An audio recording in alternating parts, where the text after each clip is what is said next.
In this guide, I'll show you how to change date and time on Android or Samsung device. First, unlock your Android device and navigate to the home screen.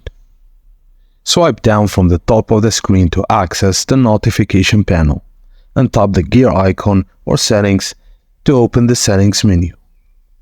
In the settings menu, scroll down until you find section labeled General Management. Tap on it to access its options. Within General Management, locate and tap on Date and Time. You'll see an option for automatic date and time.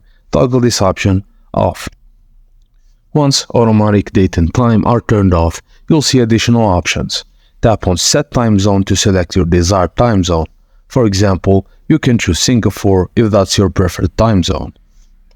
After setting the time zone, proceed to the date and time manually. Tap on Set Date and Set Time. After that, review to ensure the changes are correct, and once you're satisfied, exit the settings menu.